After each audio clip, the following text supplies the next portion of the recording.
नाही तर मागच्या जन्मामध्ये मी एका दासीचा मुलगा होतो म्हणे. माझी माय एका वेद संपन्न ब्राह्मणाच्या घरी धुणं भांडी करणारी बाई, दासी म्हणून काम करणारी बाई.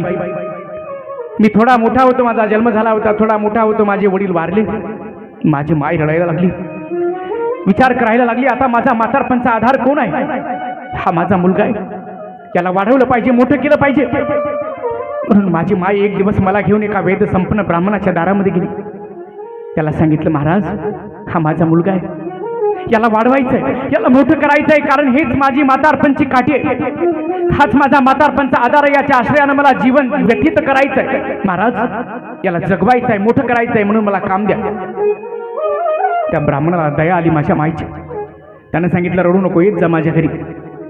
माझी माय रोज जायची, मी माझ्या आईच्या सोबत जायचो. कोण कुणाला सांगत आहे? कोण कुणाला सांगत आहे? कोण कुणाला सांगत आहे? ऐकत आहात तुम्ही? कोण कुणाला सांगत आहे? कोण कुणाला सांगत आहे? नारद महर्षी व्यास महाराजांना सांगत आहे. एक सांगू का महत्वाची गोष्ट? हे जे मी मधामधात तुम्हाला प्रश्न विचारतो ना, याचं कारण सांगू का? तुम्हाला असं वाटत असेल की फालतूच विनाकारण विचारते बरं का, परीक्षा पाहण्यासाठी विचारत असेल. नाही, अजिबात नाही बरं का. मी तुमची परीक्षा पाहण्यासाठी विचारत नाही आणि मी माझा शहाणपणा मिरवण्यासाठीही विचारत नाही आहे. कारण तुम्हाला जे येतं ते मला येत नाही आणि मला जे येतं ते तुम्हाला येत नाही. प्रत्येकालाच प्रत्येक गोष्ट माहिती असेल असा काही नियम नाही. तुम्हाला ज्या गोष्टी माहिती आहे ते मला माहिती नाही, जरी महाराज असेल तरी सुद्धा नाही, आणि मला जे माहिती आहे ते तुम्हाला असू शकत नाही. फक्त हे जे तुम्हाला प्रश्न मी मधामधात विचारतो, एकच कारण आहे की तुमचं लक्ष माझ्याकडे असलं पाहिजे, दुसरं काही नाही. तुम्ही माझी कथा फक्त लक्षपूर्वक ऐकली पाहिजे याच्यासाठीच, दुसरं काही कारण नाही, दुसरं काही कारण नाही बरं. म्हणून नारद महर्षी व्यास महाराजांना सांगते, महाराज माझी माय तिथं जायला लागली रोज.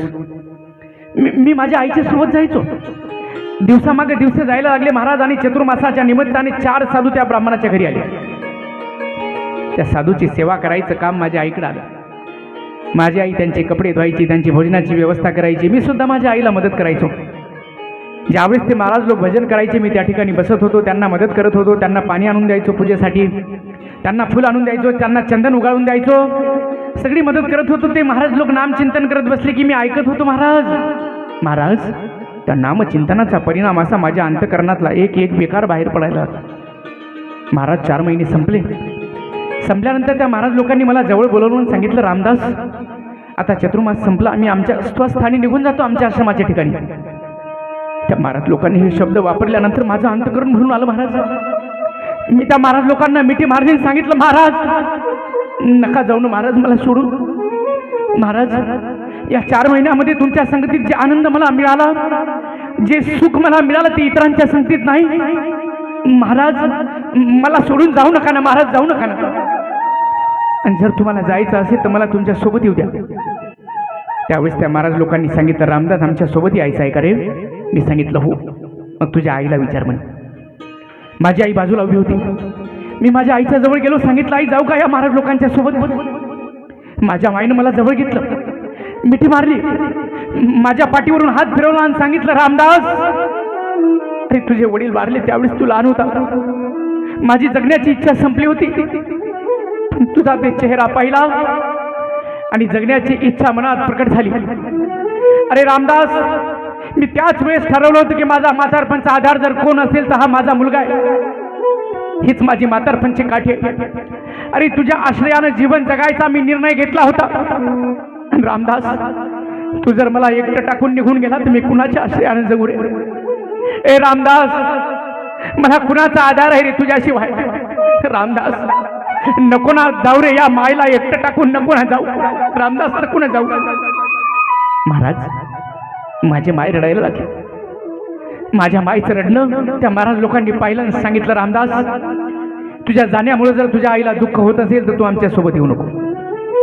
त्या महाराज लोकांनी मला एक मंत्र दिला, सांगितलं या मंत्राचा जप करत जा, आईची सेवा कर, भगवंताचं भजन भक्ती कर आणि आनंदाने जीवन व्यतीत कर.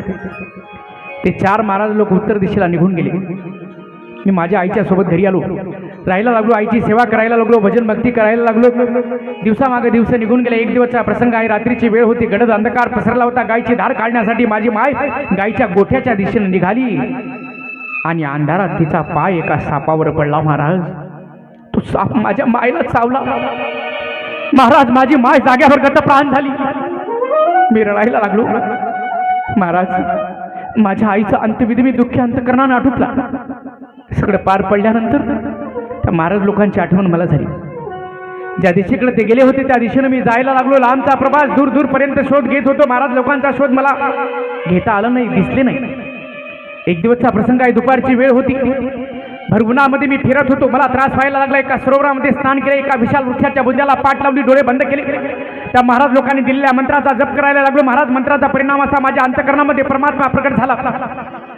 त्याच्या रूपाचा आनंद घ्यायला लागलो. महाराज, आतल्या आत मला खूप छान वाटत होतं. थोड्या वेळानंतर आतला परमात्मा अदृश्य झाला. मी डोळे उघडले, बाहेर शोधायला लागलो. मला परमात्मा दिसत नव्हता. परमात्म्याचा विरह मला सहन होत नव्हता. मी दगडावर डोकं आपटायला लागलो. सांगितलं, देवा मला भेट दे, नाही तर याच ठिकाणी आत्महत्या करतो. तेवढ्यामध्ये आकाशामध्ये मोठ्यानं आवाज झाला आणि सांगितलं, रामदास, आता तुला माझं दर्शन होणार नाही. विचारलं, का रे, का दर्शन होणार नाही? देवानं सांगितलं, तुझा अधिकार तिथपर्यंत पोहोचला नाही म्हणे. तुझे संपूर्णपणे विकार संपलेले नाही. मी विचारलं, देवा, मग आत मला दर्शन का दिलं? त्यावेळेस आकाशवाणीनं सांगितलं, रामदास, तू इतक्या वर्षापासून माझं नामचिंतन करतो, मंत्राचा जप करतो. मी जर तुला दर्शन दिलं नाही तर तुझ्या मनात शंका येऊ नये. इतक्या वर्षापासून मी जप करतो, देव दिसत नाही, आहे की नाही? हा भाव तुझ्या मनात येऊ नये म्हणून तुला थोडी झाकी दाखवली म्हणे मी माझ्या दर्शनाची, रूपाची. पण आता याच्यानंतर तुला माझं दर्शन होणार नाही. मी विचारलं, देवा, कधी होणार मग? त्यावेळेस आकाशवाणीनं सांगितलं, रामदास, या जन्मामध्ये होणार नाही. आता पृथ्वीचा लय होणार. ब्रह्मदेव या पृथ्वीची पुनर्स्थापना करणार. त्यावेळेस माझं दर्शन होईल म्हणे. आणि मग मी पुढे पुढे जायला लागलो. पृथ्वीचा लय झाला. मी सुद्धा संपून गेलो. 1000 वेळा चतुर्युगी संपल्यानंतर ब्रह्मदेव झोपेतून जागे झाले आणि त्या ब्रह्मदेवाच्या अंगापासून माझा जन्म झाला. महाराज, नारद महर्षी म्हणून. आणि हा जो विना आहे ना महाराज, हा विना हा भगवंतानं दिलेला आहे. महाराज, या विनेचा तार छेडल्याबरोबर जगाचा बाप माझ्या पुढे येऊन उभा राहतो. हा अधिकार मला जो प्राप्त झाला हे परमात्म्यावर केलेल्या प्रेमाचा परिणाम आहे महाराज. हे परमात्म्याच्या भक्तीचा परिणाम आहे महाराज. एक दासी पुत्र रामदास कुठं आणि ब्रह्मदेवाचा मुलगा नारद महर्षी कुठं? माझ्यात हे जे बदल झाला महाराज, हे परमात्म्यावर केलेल्या प्रेमाचा परिणाम आहे. महाराज, तुम्हाला समाधान पाहिजे, तुम्हाला शांती पाहिजे, तुम्हाला पूर्णत्वाचा अनुभव पाहिजे, मग एखादा असा ग्रंथ निर्माण करा ज्याच्यामध्ये माझ्या परमात्म्याच्या चरित्राचं उच्चारण केलं असेल. एवढं सांगितलं, नारद महर्षी निघून गेले. व्यास महाराजांनी सरस्वती नदीचं स्नान केलं. पुन्हा झाडाच्या खाली आली बरं का, डोळे बंद केले, समाधी लागली आणि अंतकरणामध्ये गीता स्फुरल्या गेली. ती गीता म्हणजे हे भागवत आहे. या भागवताची निर्मिती केली